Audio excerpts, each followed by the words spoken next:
It just continues to get worse. Celtic 0, Livingston 0, of course, still without 13 first players. A performance in which, I'm lost for words at this point of how bad it is. Celtic, behind the whole game, you could say, I think Livingston were a step beyond this. And before we get into anything about 3 things we've learned or anything about, Celtic's poor performance, let me start off the video with talking about how good the opposition were today, because Livingston, people always saying Celtic have dropped points or going to fall even further behind Rangers if they go on to win, and that's the narrative of the season. I think Livingston deserve massive credit for how well they played today and how unlucky they were to getting 3 points. For me, they could have easily won 4-5, 6-0 with the chances they had, and maybe with a bit more quality up front, they would have scored today easily. Helped the bar late on in the game too. A couple of really, really unlucky chances. For me, they were so good, and it's just another fantastic start, another fantastic result for the start that Martindale's had over there. David Martindale has transformed them. Massive positive for him. And I feel like I can't come into this video and not talk about how good the opponents were today. They were brilliant. I think over the park they've shown that they're tough, and of course they're always going to be a wee bit dirty. You've got to play like that against Celtic, but from back to front they're just a lot better and a lot more organised than Celtic. They were pressing Celtic high up the park. They were forcing us into uncomfortable areas of the pitch. They were making it, and it's not hard to make Celtic's final product poor. We've seen it's been poor all season, but the situations they get the wide players like Frimpong and Laxalt and Ralston into today, you've seen the areas they got them into and the situations they would try and get them to cross into. They were making it difficult, and Livingston dealt with it incredibly well. So massive shout out to them for how good they play. Shout out, I'm not fucking George Bowie. But anyway, Celtic on the other hand, what do we even say anymore? I don't know at this point. It's genuinely baffling. It's words can't describe how poor it is to watch. Peter Lawwell came out on what was it? What day of the week was it? Was it Wednesday? Came out with an apology video, an apology to the Celtic fans after the Dubai fiasco. After that performance today, you'd expect yet another apology, because that was how bad it was to watch. From a Celtic point of view, there wasn't a positive in that game, and it's not even like the day I can sit down and go, at least we have wee Davy Turnbull, because that's not the case about today's performance. There was no positives. And as I've already said, it's a performance that merits an apology of its own for how bad it is.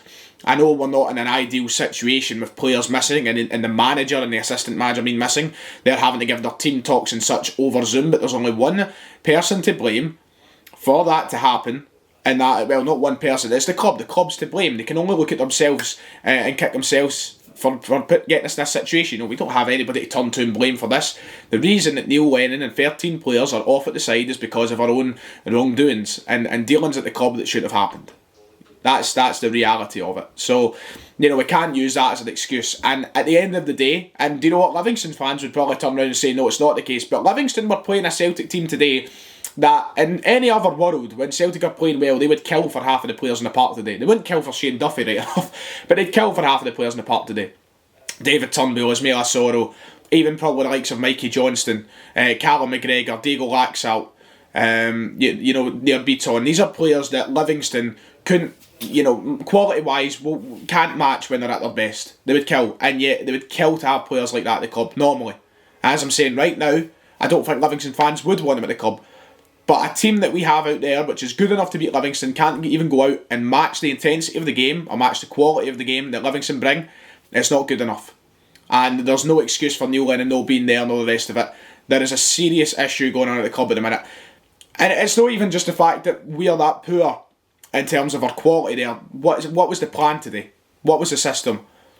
Ralston, Duffy, Laxalt, the rest of Beaton, the whole back line today looked clueless. Duffy amazes me. He's an utter specimen. But today you've seen how he's not confident in his own ability. The decision making from him is incredibly poor. The moment in the game which really kind of captured it all for me in the current situation we find ourselves in was that moment, I think it was right before the end of the first half. And Duffy's running with the ball towards Connor Hazard. And Connor Hazard is cemented to the goal line, and Duffy is running towards him, and there's just such a lack of communication between the two. I think Duffy's trying, but what is going on? And between the two of them, where is the partnership between goalkeeper and defence? Duffy's decision making, the way he was going up for headers, the way he was trying to clear the ball, everything about him. It's just, honestly, it's breathtaking to watch at times. But, it's just simply baffling now for Celtic. And I don't know where we go from here.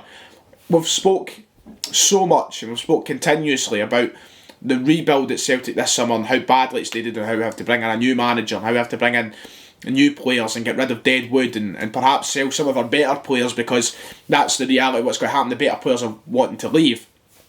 But I look at the club right now and I look at the way that we're playing on the park and I think to myself, what's actually going to happen? Is it going to happen? Are we going to be good enough next season? Is there going to be someone who's willing to come into this absolute nightmare right now, and are they going to be able to change it from head to toe? Because right now you're looking at just a catastrophic pile of... It's just a mess. I'm running out of metaphors, I'm running out of phrases, I'm running out of everything to describe Celtic in a minute, because game in, game out, they are just taking me aback and making me wonder what's the point. What is the point? And you look at the complexion between the tone of how we ended last season to now, everything that we worked on in the last 3 months of last season, how we got a wee bit better every game, every week. And because there was questions asked of us, of course. We went to Dubai last year, and there was big questions asked, and we came back from Dubai, and week in, week out, we just built. We looked a lot better, and we worked on different things, and ultimately carried us to winning the league title. You look at it now, and you look at the complexion of coming back from this Dubai break, which shouldn't have happened, and we've came back, and we have dropped, what's that now? We've dropped 4 points for the sake of a pint over in Dubai. It's absolutely scandalous. The stuff that was happening in that game, different situations and different, decision making from players and all the rest of it, for me is a key example of why we need a fundamental change, why we need a managerial change now, and we can't wait till the end of the season. Now, I don't know, as I've said, I don't know who's even going to be willing to come in at the summer at this rate, and I don't think there'll be many people who'd be willing to come in tomorrow if Neil Lennon was in some perfect world to be sacked. I don't know who would come in, but you look at what's happening on that park, and there is far too many examples to show that he should be gone. There's far too many examples of just confusion amongst the players. There's no cohesion between the players. There's not an understanding there at all. And you keep seeing glimpses. This goes from back to front. I know we talk specifically about the defence and the goalkeeper and stuff like that every week, right? But moving forward, they're just... Players don't have a clue. And it's only coming from one place. There needs to be a change. Any other team in the world, if they've seen this week in, week out, which we have been from the start of this season, if they've seen it, the manager would go. That's the reality of it. No CEO or no higher ups at a football club would watch what's happening on the football park at Celtic with confidence. They wouldn't, because that's impossible with the way things are going. You look at that and you know it's a team that are, number one, a shadow of themselves, because we know how good these players are, right? They're a shadow of themselves first of all, but number two, you've just got to think about what it's not, that's not a team that look capable of even finishing second in this league. The quality has taken a severe drop off, and that is so worrying. And any capable CEO at a football club should be able to look at moments on that park and go, right, we need change here, and we need it now. But difference is we haven't got a capable CEO. So to talk about the performance a bit more and just to kind of wrap it up, because it's just getting worse all the time. I don't really know what to say at this point. Look, as the game went on, you just felt more and more uncomfortable watching it. There wasn't any positives for me, and I don't know if the happy clappers want to try in the comments to point out any positives, because there was none. Usually the purpose of these videos is 3 things we learned. I learned we are still so bad, and I've learned that we need change, and I've learned that nothing's going to get better. That is my 3 things that we've learned. As I said, if the happy clappers want to try, then go ahead, go in the comments, type away, give me what you think the positives from that game was. Livingston were all over us, and they looked like a side who can go and challenge for the title, and quite rightly, because you know what, that's 9 games unbeaten for David Martindale, and it's only his first time he's dropped points. Unbelievable stuff. That's a team who looked capable of challenging. They pressed, they had fight in their team, they looked like they knew each other. Everything was there from Livingston. Us, we just grew more uncomfortable as the game went on, and the decision making in terms of tactics and subs and all the rest of it just got worse.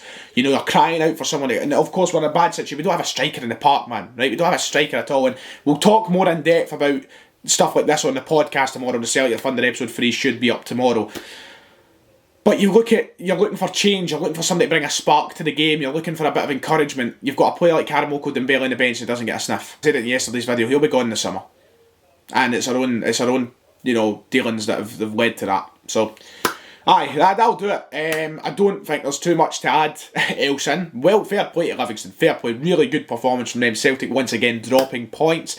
It's just became the norm now. It's ultimately what I'm turning into a fan who's expecting us to drop points as we head into games. When it was only a matter of months ago, I was expecting us to go into every single game and win because we were that good, and it just shows the catastrophic decline of Celtic Football Club at the minute. But aye, we'll try and smile through it all somehow. If you have enjoyed, make sure that like and subscribe. Let me know your opinions. I'm sure it'll be an interesting one. I'm looking to see the opinions from fans all over. But I'm trying to keep it level-headed, try to keep it unbiased, and I'm giving the respect to Livingston they deserve. And I'm just accepting the kind of destiny for Celtic at the moment. What else is there to do? I'll see you all next time.